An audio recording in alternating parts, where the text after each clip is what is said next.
before the clock started ticking. That's why I'm kind of like trying to get myself ahead. Okay, good. Thank you. Now I feel much better. First of all, good morning. My name is Lisa Wallace. I work with the corporate marketing team at UPS. I wanted to say thank you for the saupo planning committee for inviting me here, and also special thanks to Councilman Bounty, who called me personally twice, and that's how he got me here. So again, thank you. So before we started, let me do a quick poll. How many people here in the audience have you know how to pronounce my Chinese name? Show of hands, let me see. So you probably won't believe me.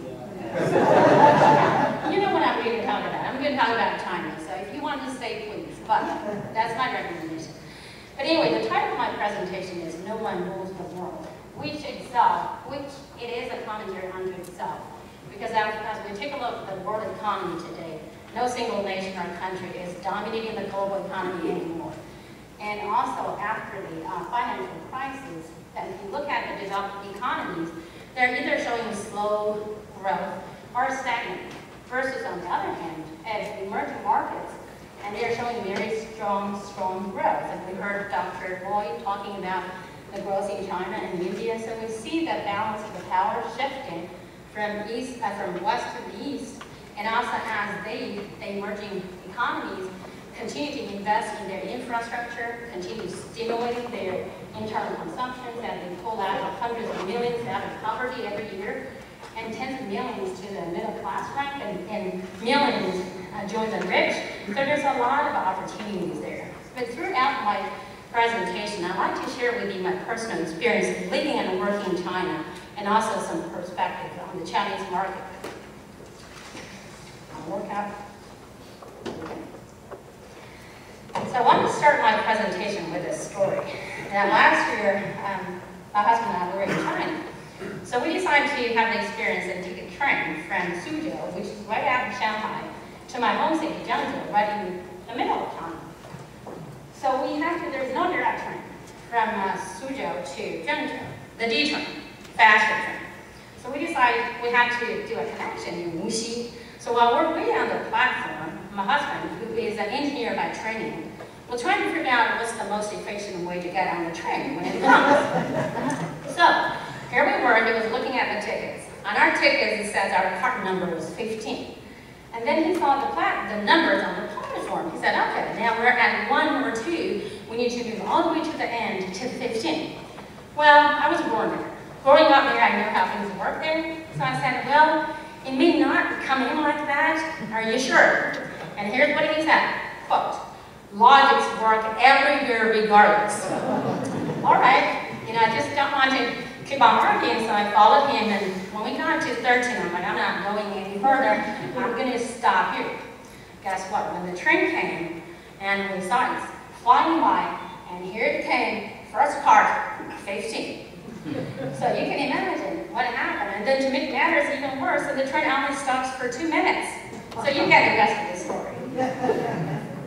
The point is that don't assume that things work here and they probably don't work in China. And you have your best practices, you're very successful in the US, well, you need to be more prepared, do your homework, and have an open mind, and just know that things work differently. So let's take a look at the market economy and the state planning. People call it dichotomy in China. It's really a very unique market situation. If you look at from the enterprise perspective, you have those state-owned enterprises, the dinosaurs, who are hugely inefficient and bureaucratic. And then on the other end of the spectrum, you really have the lean gazelles like Lenovo, Alibaba. They're very, very adaptive and agile. So you have those, again, the dichotomy there, and even from the government perspective. We all heard that in China, it is a market economy, it is a mix, and the government still does a lot of things, a lot of government intervention, but at the same time, they're the most pro-business government on earth. So we are dealing with a business reality like that. You certainly will run into all sorts of red tape and things in that nature, bureaucracy, as you do here as well. And also you have the conflicts of interest from the central government to the local government, all sorts of things. But like Mao Zedong used to said, that everything has two perspectives and everything has pros and cons. So don't be discouraged by the negative side of it. Look at the brighter side. We all know that when China decides to do something, and they do it, they don't need to debate for months and years, do whatever they need to do, and they do it. And plus, they have the resources to do it as well. So things do happen overnight. If your project or business are aligned with their growth objectives, guess what? You really have the local support, and you have some, even free promotions and campaigns and things of that nature. So the point here is really understand the market dynamics and know the key players and turn the negatives into positives. I don't know the appropriate distance to be from the microphone. Sometimes it sounds too loud. Excuse me. So let's go to the next slide. Let's take a closer look at the market and consumer dynamics in China. We have all heard that the growth of the economy, like Dr. Roy again mentioned, last year was over 10%, and this year they're trying to pull it down to 9%. And you also heard the stimulus package there and how they are trying to stimulate the internal consumption, all these things. So here you come thinking that, well, if I can have 1% of the 1.3 billion population there, you have a pretty decent market share. Well, the reality is it's not like that. Even in China, you think that China is one country that has a lot of markets in itself. You all heard the differences between the coastal part of China versus the interior, and there are huge gaps in a lot of things, not only infrastructure and business practices and capabilities, all sorts of things. So however, smart players, they have figured out how to really adapt their business model and how to attract the local consumers and grow their business.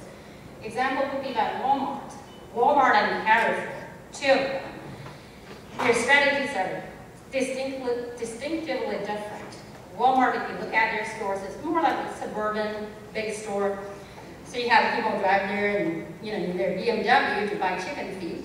But they then have actually that's a real story. It was on a documentary. I was surprised too because this lady came out with all the brands, luxury clothing and everything, driving a BMW and buying chicken feet. So their store is really in the suburban areas versus Carrefour, they are pretty much in the downtown area, sometimes it's in the basement. But their growth, though, also tells a different story. So again, understand the market, understand your business strategy, and really know the challenges. So again, you think that there's 1.3 billion people, and you may not guarantee automatic success. Products and channel distributions. Companies do business in China, especially U.S. companies, oftentimes encounter the business reality that, there's lack of standardization, there's a lack of system in doing certain things. You know what? That's just the business reality. So you have to deal with it.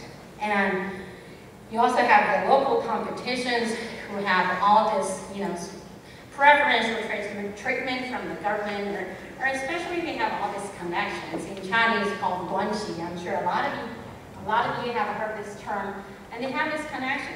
They do have, information that you may not have. So it puts you at a disadvantage. But again, look at the brighter side.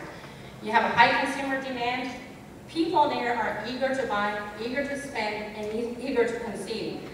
And also you have all the access to capacity distribution. There are a lot of logistics parts there. And if you look here, though, there's an interesting phenomenon when we talk about also local competitions. You look in here like UPS. I work for Brown, I have to say something that our kid is there. But we have our branded trucks and when we do anything and everything. But over there, anybody can have a trucking company. And when they, how they do cold chain, they just have this, like a motorcycle type of thing, and add a trailer, and then use the comforters and quilt to cover it up for short distance cold chain management. So how do like a company like UPS, how do we compete with those kind of competitors? Well, we may not want to compete with them to begin with. Two, that's probably not the market that we want to be. So, I saw the card up. Again, as we say in Chinese, I think a lot of you have heard the term of Weiji. If you do literal translation, it does mean risk and opportunities. So there are risks and there are competitions. There are things that you're not aware of, but there are opportunities as well. Promotion and sales strategy. Marketing and promotions in China are the areas that U.S. companies have been really, really creative. I'll give you 2 examples. One is Coke. You all know that, Coke, and they sell Coke product. But in China, they sell also a lot of tons of tea and juices and everything to adapt to the local market needs. And the second example is IKEA. They sell furniture. You go to their store, get your furniture, get out of it. In China, what they do that, they let the customers not only sit on the couch, lie in the bed, and also have food there. So they want to keep the family there for the whole day, hoping that they will open up their wallet and spend. So here the point is really for U.S. companies to be able to do that. The differentiation is really how do you differentiate yourself and value creation. It does sound like a marketing cliche because I'm a marketing person, but it doesn't work there as well as everywhere else. So I'll hurry up. Then the competition, like I talked about. U.S. companies, again, often complain, well, in China, oftentimes, it's not a level playing field. Guess what? The reality is, it is not. So you have all these local companies who have like the special connections and quantity, which you don't have. And also they focus on price and rates. They cut it so low that it's not sustainable. You don't even want to go there. And so it's just finally there are deals underneath the table as well. So how do you deal with that? You really don't be encouraged because companies, look at the Chinese companies, oftentimes because historically they're not a market economy, they really don't have the discipline of really marketing and strategies. So they focus on something that's really short term to grow their business, but at the same time, without realizing the long-term impact on their businesses. So you have an advantage there. I'll rush to my last slide. So how do we really put it together for U.S. companies to be successful in competing in the Chinese market? Obviously, you need to understand the market, understand the challenges, and also create a very unique strategy for your own product or your service. I don't know how many of you have heard of this on NPR this morning. We're talking about Disney Shanghai. It's groundbreaking today, and in order to cater the local cultural, whatever the local consumers' preferences, you all see the theme park entrance. They're going to do it different in Shanghai. So the whole project costs $3.6 billion, and they are also, in terms of strategic partners, they align with some state-owned companies. So they're pretty creative. And so certainly planning is very important. I think American companies oftentimes are very disciplined in planning and execution, but at the same time, make sure you also constantly monitor and evaluate how you're doing and make changes and adaptations as well. And also I want to quote Sun Tzu, the Art of War, know yourself, know your enemy, so you will win 100% of the time. And lastly, I do want to stress this point is, if it is not the right market for you, you know what? Exit it. And 2 examples I want to give you is Best Buy recently closed their brand new stores in China, simply because they were not making money. So what they did was they now operating with a local company called 5 Stars. So their business is still growing there, but they are now more profitable than they were before. Mattel closed their Barbie shop in China because, again, in China, you think about the Barbies and the toys, and that's really the manufacturing center of those products, and they cannot compete. And plus, people there do not really have the association or emotional attachment to those Barbies. So they have to close their store. That concludes my presentation. I'll be happy to take some questions later. And thank you for the call.